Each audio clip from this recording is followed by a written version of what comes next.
Hello and welcome back to another episode of Josh's Engine Rehab.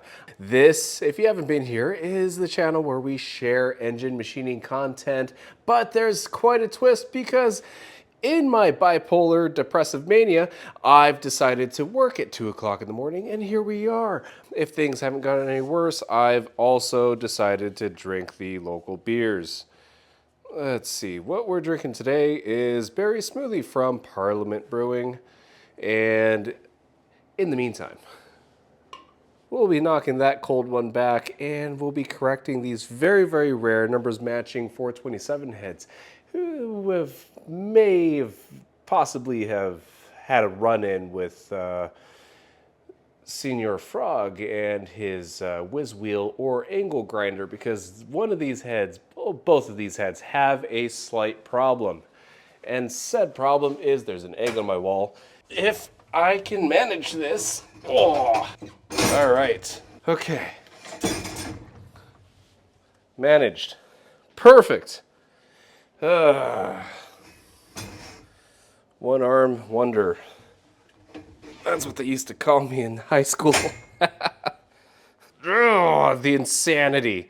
I try to make that ridiculous scene work out on camera. Live, organic, you know, the thing, but I finally got this stupid head flipped around. Turned out I needed it to be 180 degrees flipped around so that I could properly show you what the hell this situation is that I've been put into. And it's not this little dingus there. That's not the problem. That doesn't mean anything. Somebody took what I believe to be an angle grinder or some kind of whiz wheel or some kind of abrasive to this exhaust gasket surface face because it is no longer flat when once upon a time, oh, it should have been. She's my queen. I don't want it. Oh, come on. I just need a little bit more.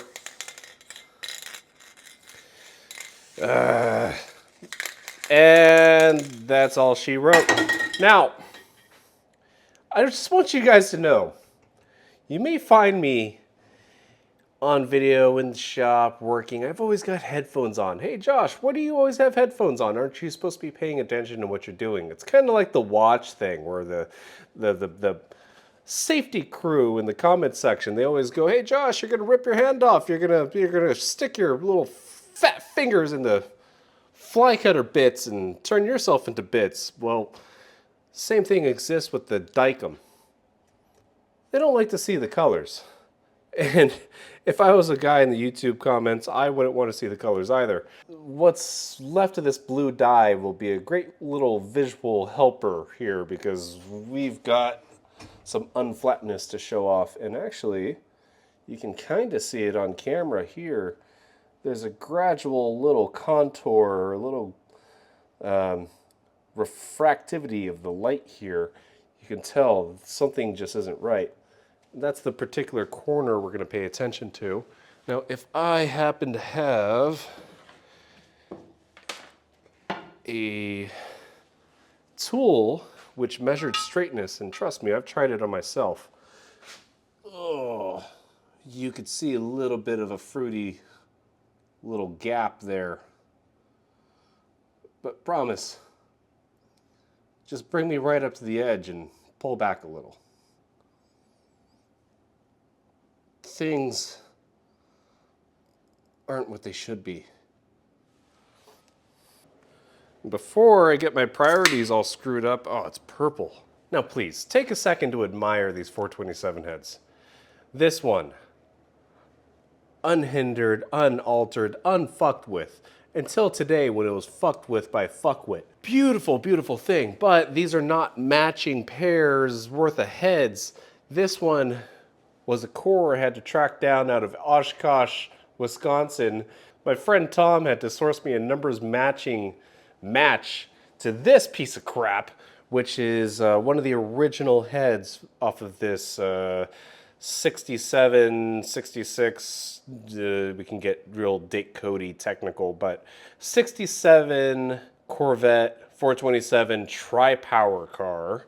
One of the heads was welded on in the combustion chamber, and lo and behold, a little bit of grindy action from the previous builder. He tried to think, he figured himself a hero and tried to port his own cylinder heads and must have hit water because there was a great big giant weld inside of the combustion chamber, which I promise you leaked quite a bit.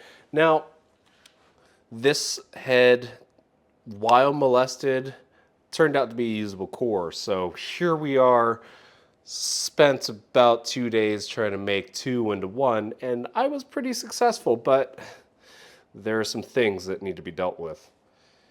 And one of those things, unfortunately, is a bad exhaust bolt repair also, but not on the bad head. It's on my good head. Funny enough. Now, I bet if I drug a sanding block like this across this surface, we would probably start to reveal some of the insanity or the tomfool hackery that we've got to take the time to resolve. And I gotta say, I've seen worse. Let's get to it. Now, the safety police, believe me, you're gonna have a thing to say about me, but between the watch and the headphones, I'm afraid you're not paying full attention in the shop. I'm worried about your safety. You're gonna deglove yourself. You'll be ripping off those little appendages of yours before we know it. Well, I'll have you know, the learning experience doesn't just start and stop with the YouTube videos. I've got multiple voices in my head, not just my own. Currently, I am listening to the General Introduction to Psychoanalysis by Sigmund Freud. And while you listen to me talk about the ins and outs of engine machining, what to expect, what kind of things you'll see, how we fix things, you know, all the best things, all the best parts that you'd expect out of Josh's engine rehab video, I will be learning about psychoanalytics, psychology, and I'll be taking these skills and learning how to become a better sociopath, and the world is better for it. So let's get back over here. We'll get this thing set up and we'll resurface these exhaust flanges. And I think I might get lucky because I'm currently bolted up to the exhaust flange now. I think if I bolt this head up to the rollover fixture using the head gasket surface, it's actually going to reference exactly the correct angle, and I won't have to screw around with anything except leveling it left or right. But, you know, rock the fuck on. I do my best work at fucking 1 in the morning, but here we are. Can't forget, I got this little cool koozie thrown at me by some strange man at Air Water, so might as well put it to use. I promise you, I'm not actually a sociopath. I just like to play one on TV, and you know, it does make for good TV. Oh man, that beer is good. It's like a fruit smoothie. Beer for breakfast, especially on a Saturday. Hell, even on a work day. You want to take your chances? That's a pretty good one to take. Your boss will never know. Pour it into your water bottle. It's a healthy drink for the morning. Okay, so this is the CP head fixture. Oh, very useful tool. So one of those really nice, thoughtful features about the CP head fixture is these drilled and tapped head bolt patterns.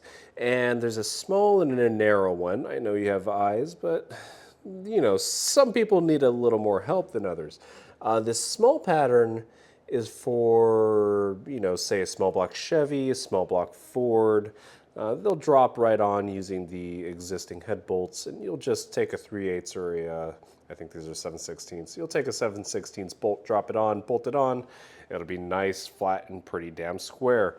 Now these wide ones, we're going to be using these ones today. This is, I mean, so far I've found that it fits Big Block Chevy and Porsche 944. So anything that's going to have about a 4-inch 840 bore spacing. If I didn't say it, that small bolt pattern, it's going to be for a small block Ford, small block Chevy, which would have approximately 4-inch 400 for the bore spacing. Fords are 4-inch 380, so plus or minus 20 thousandths or so. That'll get you right in the realm. If you've got a head or engine you're working on that has about that kind of a pattern, it'll probably drop in using those bolt holes. Now the nice thing is when you use those bolt holes, they're pretty accurate. You don't have to do a lot of screwing around, jacking up one end of the head of the, jacking up one end of the fixture or the other to get things all squared, plumb, and true. It's pretty damn straightforward. So generally, I know that if I've got both towers pushed down toward the table as far as they'll go, I'll be within a couple thousandths left or right as far as the level is concerned. So that makes this job real easy.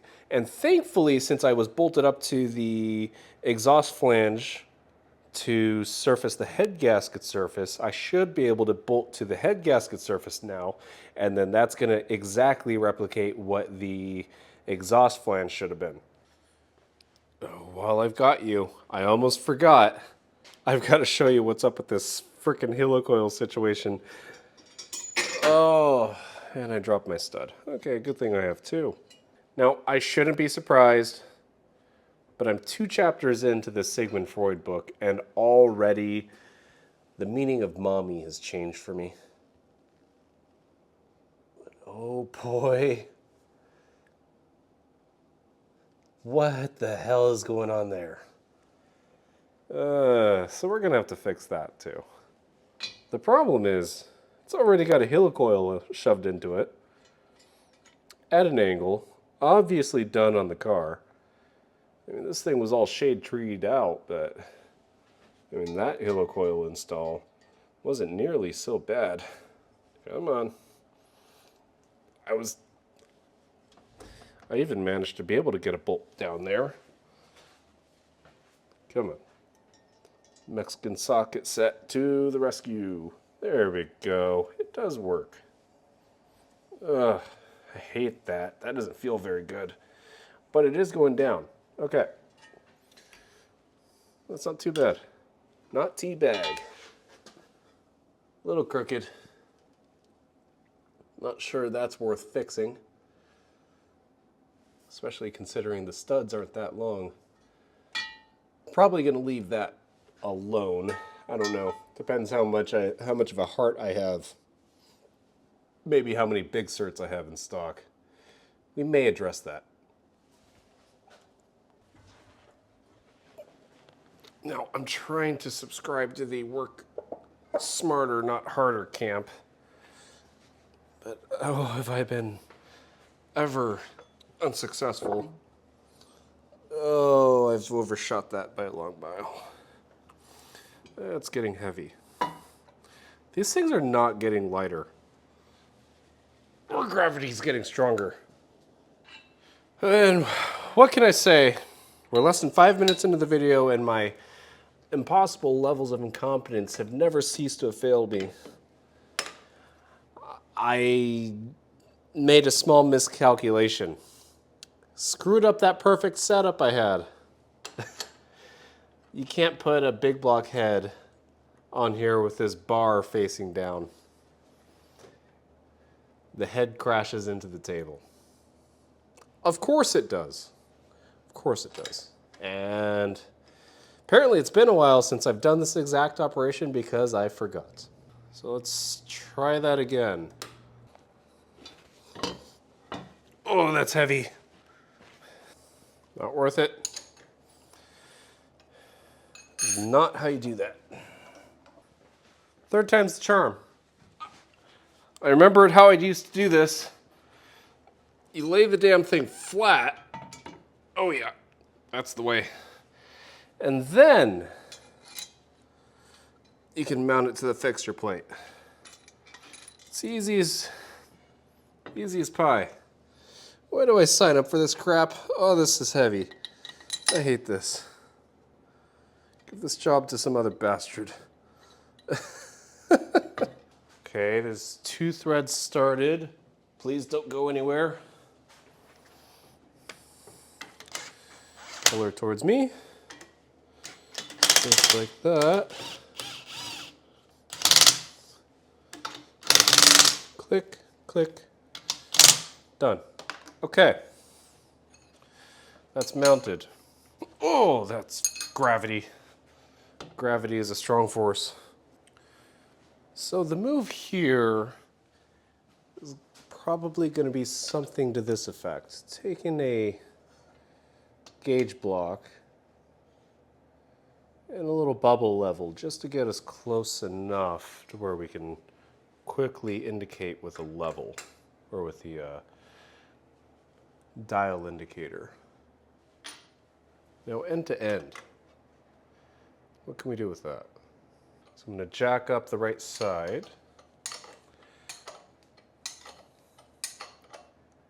That's going to be pretty damn close. Okay. Then, a little dial indicator action.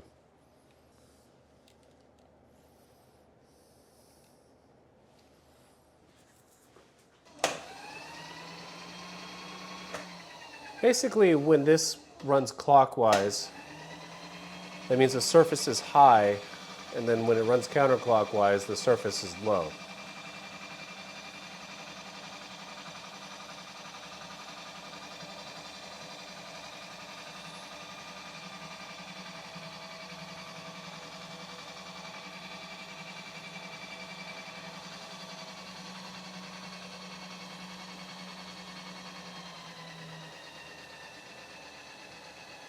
There's a little bit of bow in this, but I'd say that's pretty damn close.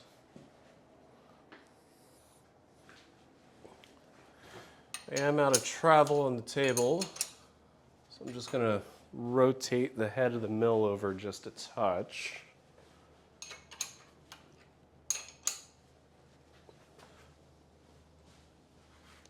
Oh, why is it so heavy? Why is everything heavy? Could have been a librarian or something. Actually, I had a chance once upon a time to sell houses, except it must have been the high levels of testosterone in my body because I was really convinced that I just had to be a man and I wanted to work with my hands because bravado. Instead, could have been a real estate agent, made my millions, paid someone to do it for me. But no, had to let the ego get a hold of me. You know, I may be the odd one out here, but I think instead of teaching young men that masculinity specifically lies in looking and acting tough, I think we should actually just create tough young men. You know, the man's man, the man of my dreams.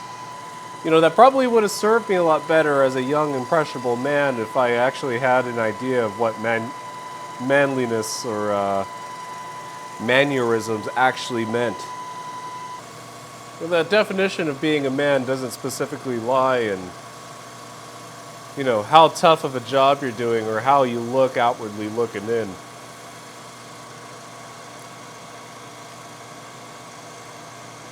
That thing called manliness probably has a little more to do with your character and who you actually are. But what do I know? I'm literally one phone call away from a psych ward. Let's say that we can eyeball this step over since I forgot to set the DRO. Doing a 5,000th cut, we're going over both directions. Nice. And this isn't the bad head. The bad head's the other one. This one just has little problems.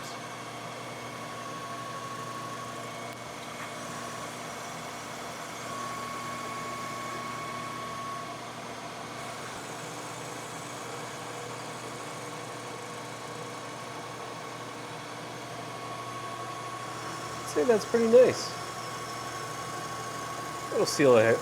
That'll seal an exhaust gasket.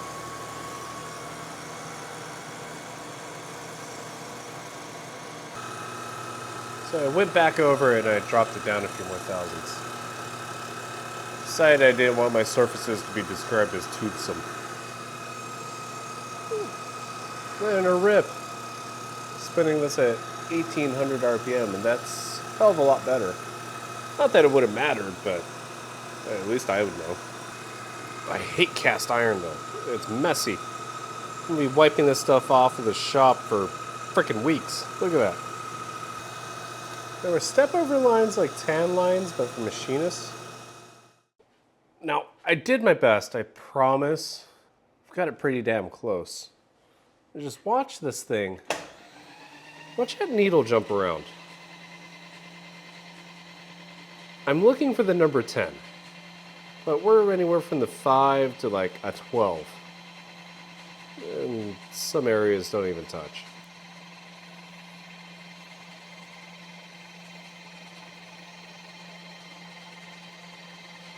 And this is the good spot, so I don't know what's going on here.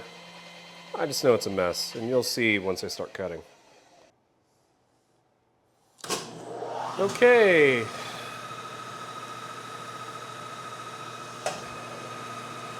Make a 2000s cut.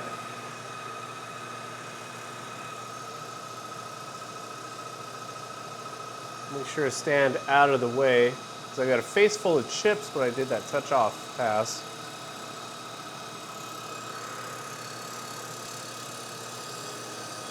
Oh, there we go. I'm not even hitting anywhere.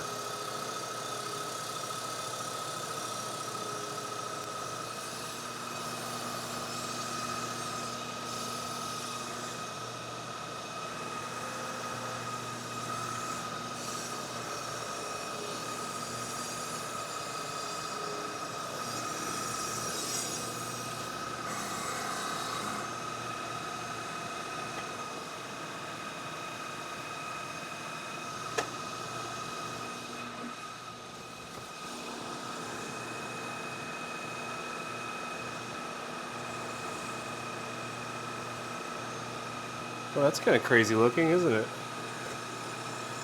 Look at that. Great big low spot.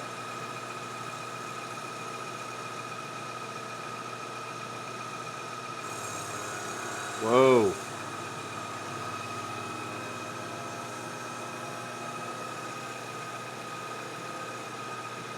That's cutting heavy.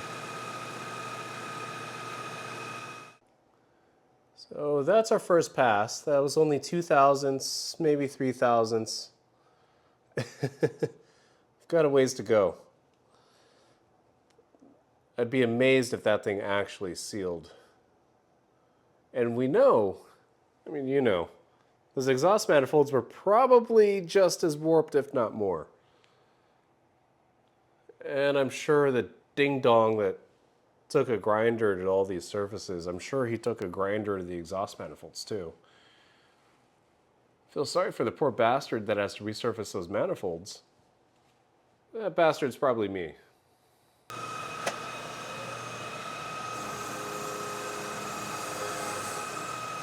I'm expecting I'm going to cut about maybe 25 thousandths off of this to get it flat, and I still might not clean it up all the way. As long as I don't have any great big giant holes like this, I'll be pretty happy. If the edges are a touch feathered, like that, it is what it is. That's not going to hurt anything. You know, like this I can let go.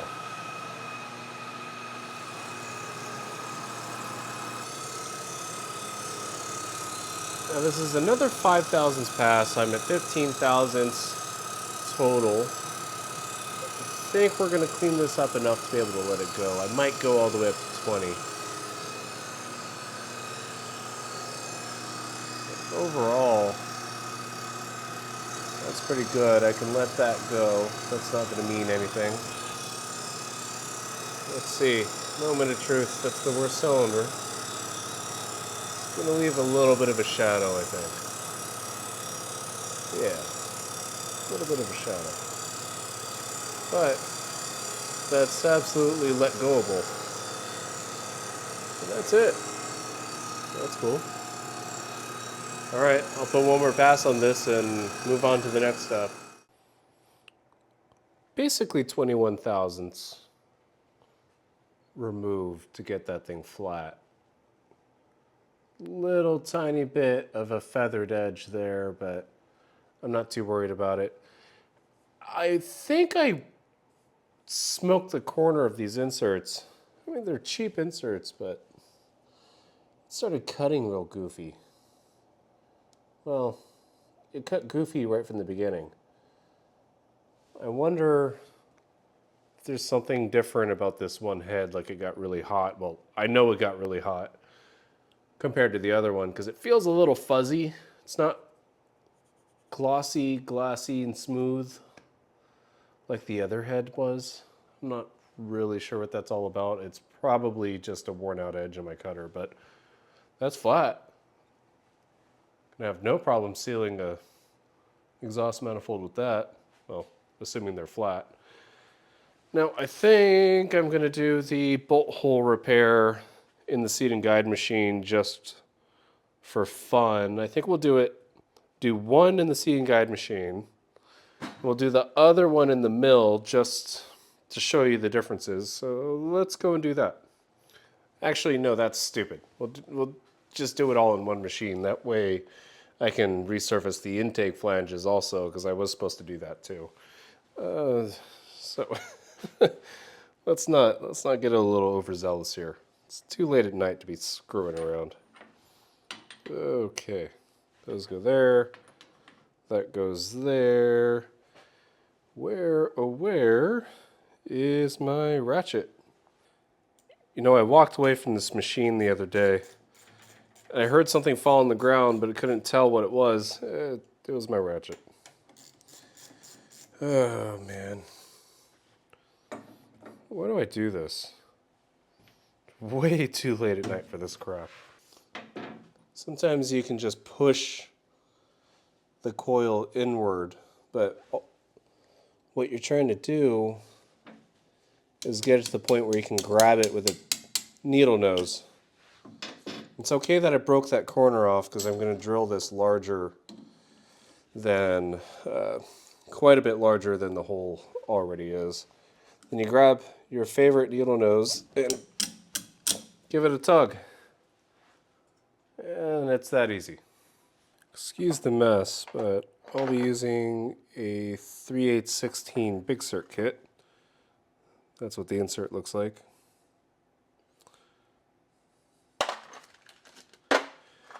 Oh, that's an extra long one for repairing Harley cases. Used to do a lot of that. This is a floating head, so I think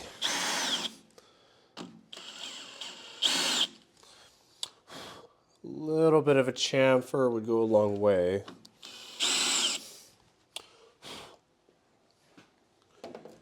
That way I have something to center off of with my drill bit. I'm just going to follow the original hole. So I don't like that. Yeah, that's much better. I can tell this thing's way off. I don't know that it's going to clean up.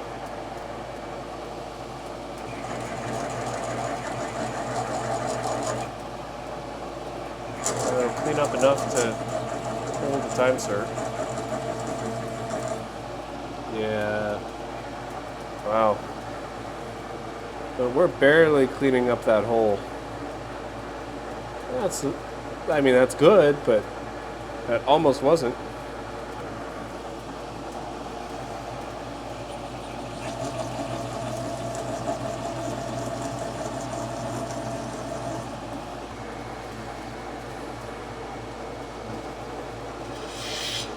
Oh, messy. I hate cast iron.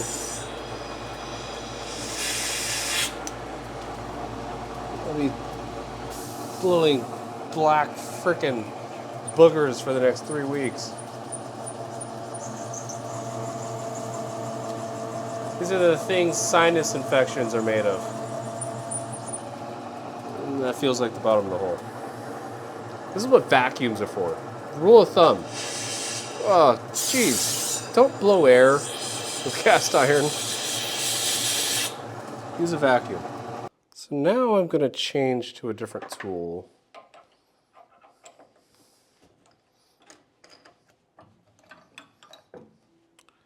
This is just a drill, nothing special. The next tool, it's a spot facer. These little teeth are going to cut a step into the top of this hole. Oh.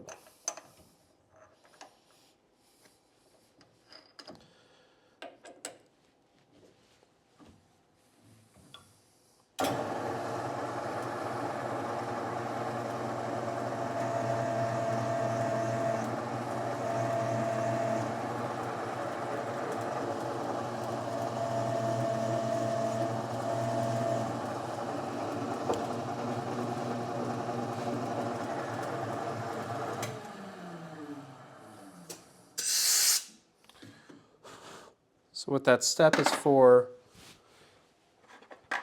it's to allow this insert to stop in the hole so it doesn't thread down into the hole when you install it. When you've got a bunch of these to do, it keeps things nice and consistent. Next is simply tapping the hole. Easy. Some wet stuff might help me blow this hole out without covering everything in cast iron dust.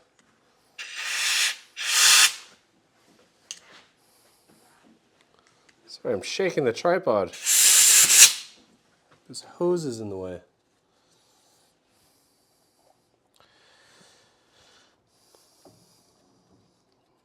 A little bit of lube, not that it needs it, but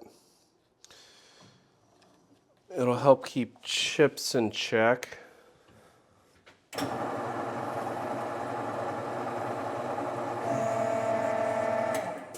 Whoa.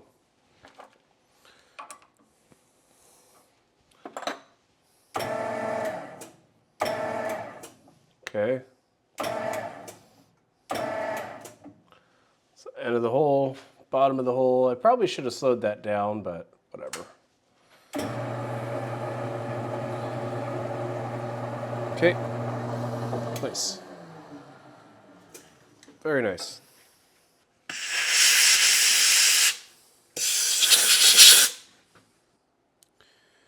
Now it's kind of hard to see, but you can see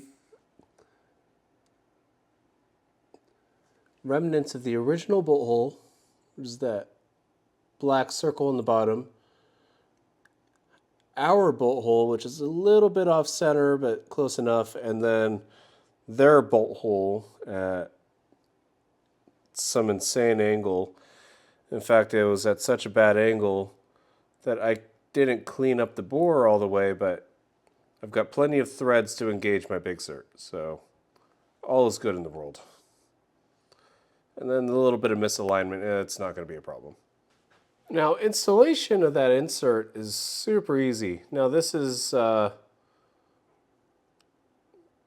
TimeCert refers to as a broach, but it's really just a form tap, which I guess is a broach.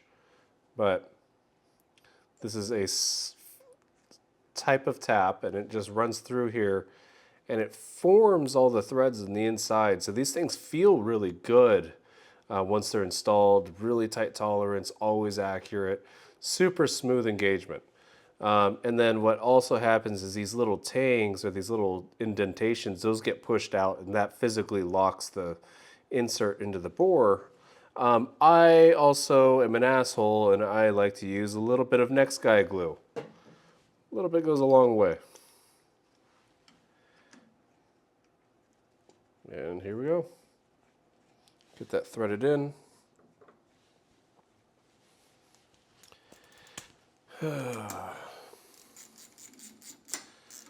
It's almost time to turn in for the night.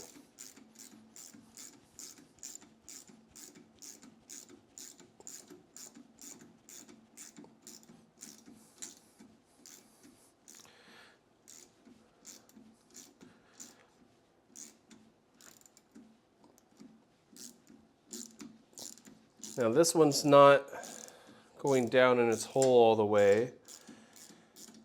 That sometimes happens. That's easy enough to address though.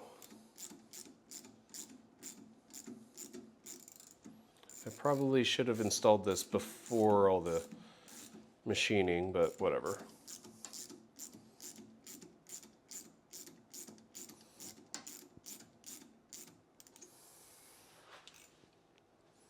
A quick sanity check.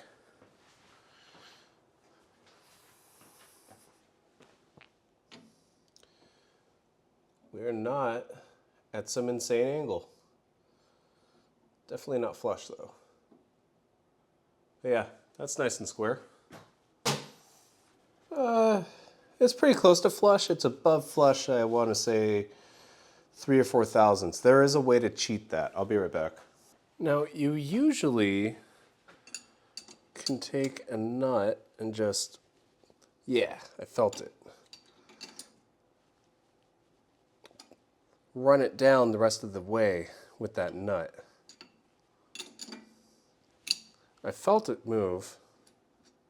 Feels closer to flush now. Oh, chips in my eyes. Safety squints on. We're gonna get a little creative. Use this retainer to get down in that hole.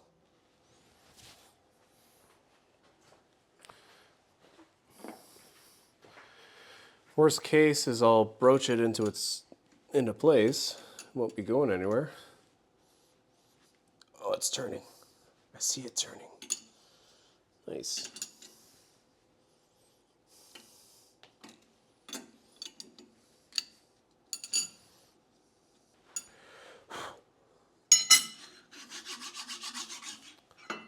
Yeah, okay. That's below flush now. Yeah. I didn't cut the step deep enough. But this is probably a better way because it's a lot closer to flush.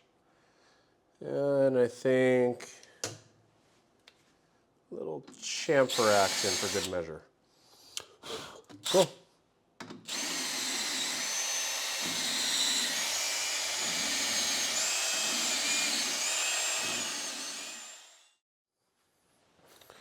There's metal in my eye.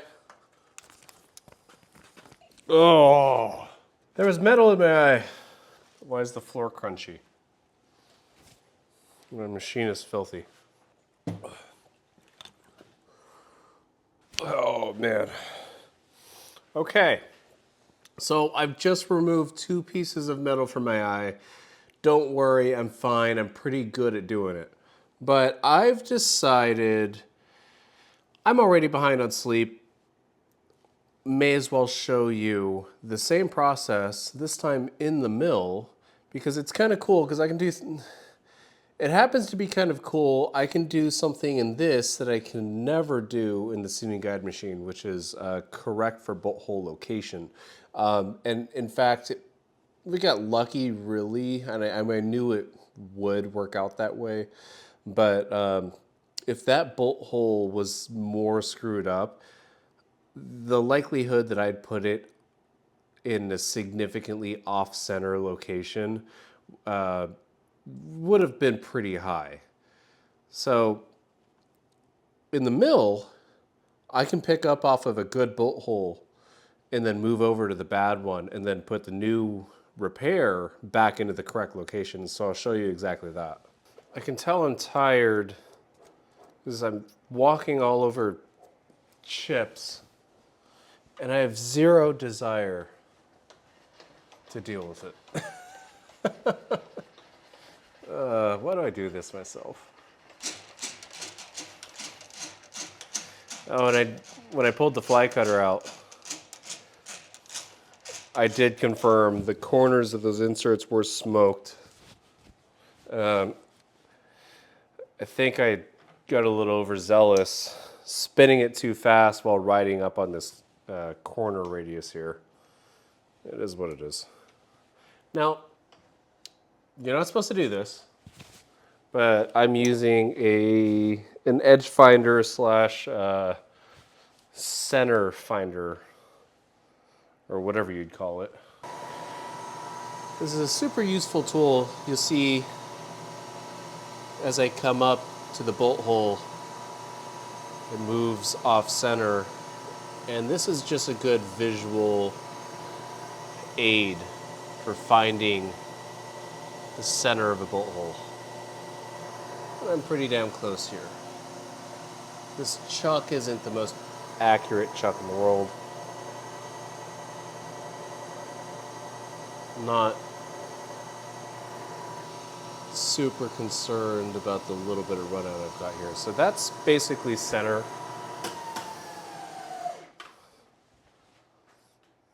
So then next thing you do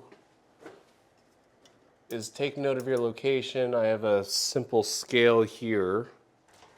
And then the move is to then move over by the bore spacing. So for a Big Block Chevy, it would be 4 inches, 840 thousandths. Okay, so I'm 4-inch, 840. Okay, so we're directly above that bolt hole. You can see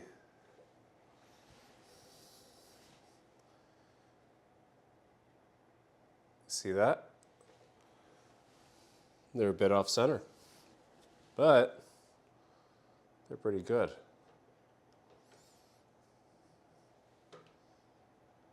Nice.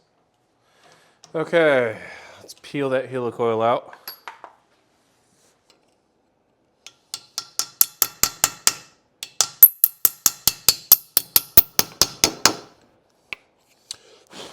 Trying to do it the way I meant to show you earlier. Doesn't help that this chuck is in the way. Come on. This also isn't the sharpest chisel in the world.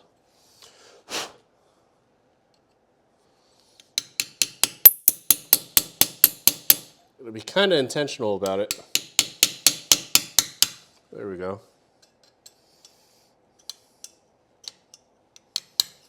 Come on. You know what? I can grab that. Well, I scratched up my perfectly good surface. Whoops.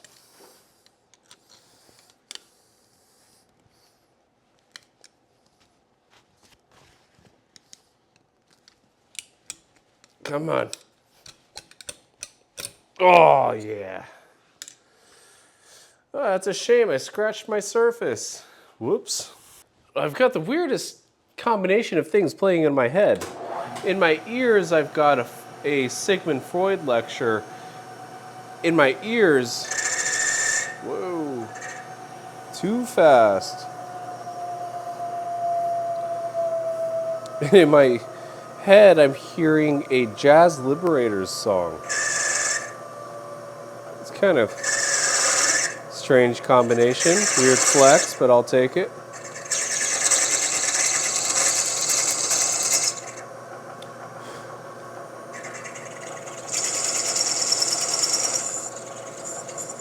Here's the bottom of the hole.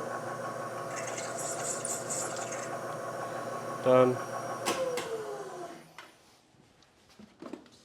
This time I'll vacuum it because the vacuum's right here.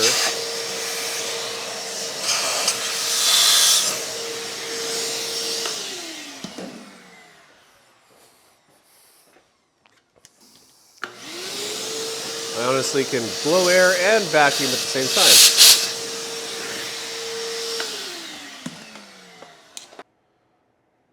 Now we'll switch to the spot facer.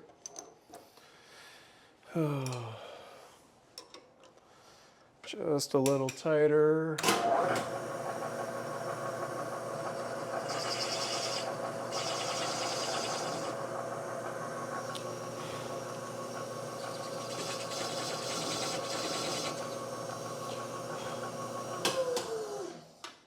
Making sure to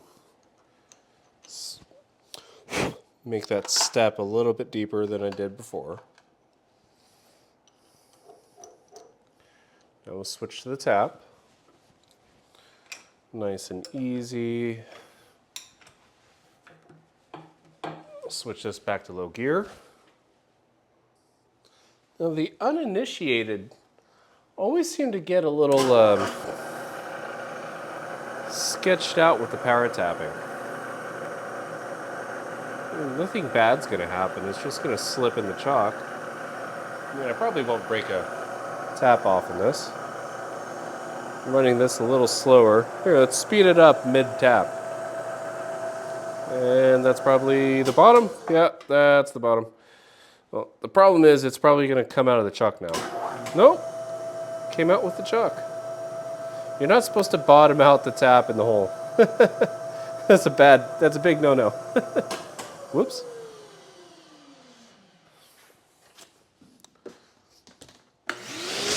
All right, back to it.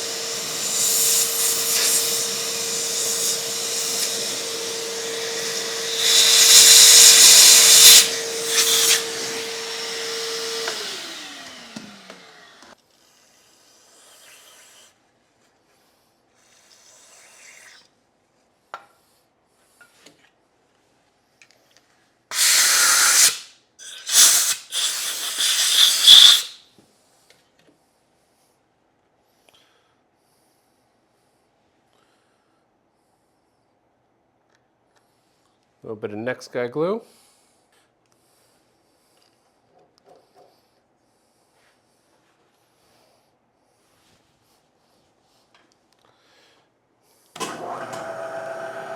Since I'm out of room here, we'll do a power insert install. We want to get a little crazy. And we're approaching. Oh, we have a problem. Problem solved?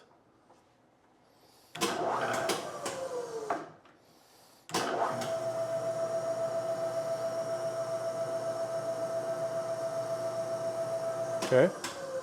Well, that could have gone smoother, but that feels below flush. And that's broached in, I think.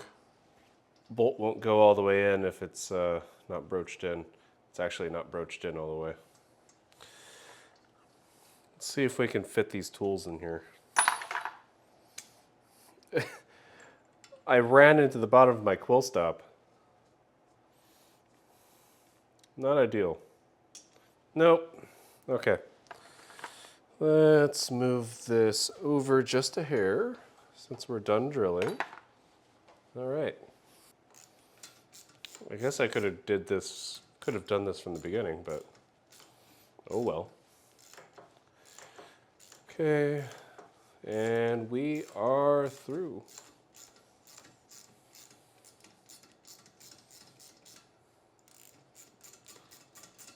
These actually, though these are the shortest inserts available, it's actually the perfect size insert for these bolt holes. That's cool.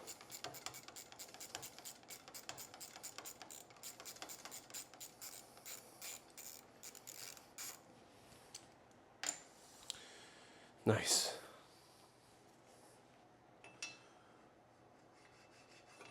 Awesome.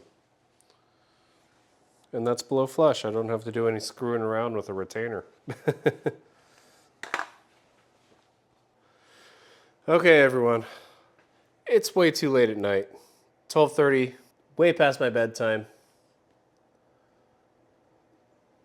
That is years of screwing around undone on these numbers matching 427 heads. And this was just a bonus video. I plan on showing you guys a whole bunch of Porsche stuff on the next one. But please, moral of the story, I plead with you. Keep your dirty little fingers off of the grinders. And keep them away from the cylinder heads.